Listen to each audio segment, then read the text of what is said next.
1999 সালের ওভারব্রিজ ধস। গফুর ভূঁইয়ার মালিকানাধীন সুরমা ইন্টারন্যাশনালের নিম্নমানের নির্মাণ কাজের কারণে 2002 সালে সায়েন্স ল্যাব সংলগ্ন ফুট ওভারব্রিজ ধসে 2 জন নিহত হন। তথ্যসূত্রে জানা যায়, অপরিকল্পিত ও নিম্নমানের নির্মাণের ফলে এই দুর্ঘটনা ঘটে। 2005 সালের হজ ফ্লাইট কেলেঙ্কারি।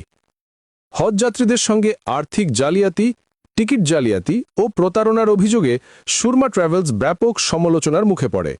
এই ট্রাভেলসের স্বত্বাধিকারী ছিলেন তৎকালীন সংসদ সদস্য আব্দুল গফুর ভূঁইয়া।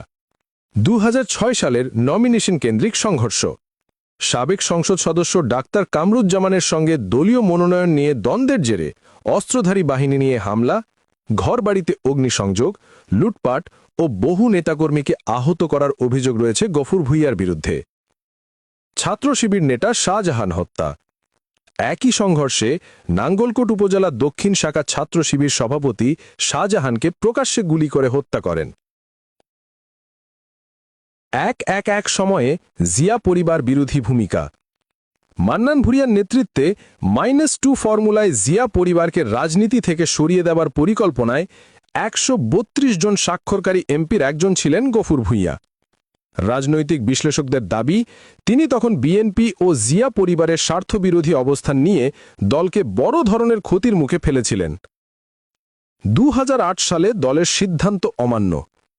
2008 সালের নির্বাচনে ধানের শীষ না পেয়ে গফুর ভূঁইয়া স্বতন্ত্র প্রার্থী দাঁড়ান। অনেক নেতাকর্মীকে নৌকা প্রতীকে ভোট দিতে নির্দেশ দেন। সুনিশ্চিত বিজয়কে পরাজিত করার জন্য বিভিন্ন কৌশল অবলম্বন করে তা বাস্তবায়ন করেন। কলিজা খুলে ফেলার হুমকি। সম্প্রতি 2025 সালে কুমিল্লা মাধ্যমিক ও উচ্চ মাধ্যমিক শিক্ষা বোর্ডের চেয়ারম্যান প্রফেসর মোহাম্মদ শামসুল ইসলাম ও জেলা প্রশাসক মোহাম্মদ আমিরুল কায়সারকে অকথ্য ভাষায় গালাগালি ও হুমকি দেওয়ার অডিও ক্লিপ সারা দেশে ব্যাপক বিতর্কের সৃষ্টি করে। এর ফলে বিএনপির বিরুদ্ধে বিপুল পরিমাণের সমালোচনা ও নেতিবাচক প্রভাব পড়ে। বিএনপির প্রবীণ রাজনৈতিক নেতাকর্মীদের দাবি, দলের প্রতি অনুরাগী, ক্লিন ইমেজের তরুণ নেতৃত্ব থাকার পরও কেন একজন বিতর্কিত প্রার্থীকে এই আসনে মনোনয়ন দেয়া হচ্ছে? চূড়ান্ত মনোনয়ন যাকেই দেওয়া হয়, আমাদের নেতা মোবাশ্বের আলম ভূঁইয়ার নির্দেশে আমরা ধানের শীষের বিজয়ের জন্য কাজ করব। দলই আমাদের প্রথম পরিচয়। অন্যদিকে গফুর ভূঁইয়া তার বিভিন্ন বক্তব্যে বলেছেন, যারা আমার পক্ষে থাকবে না তাদের কমিটি থাকবে না, কমিটি ভেঙে দেওয়া হবে। তারই বক্তব্যে স্থানীয় নেতাকর্মীদের মাঝে ক্ষোভ আরও বৃদ্ধি পেয়েছে।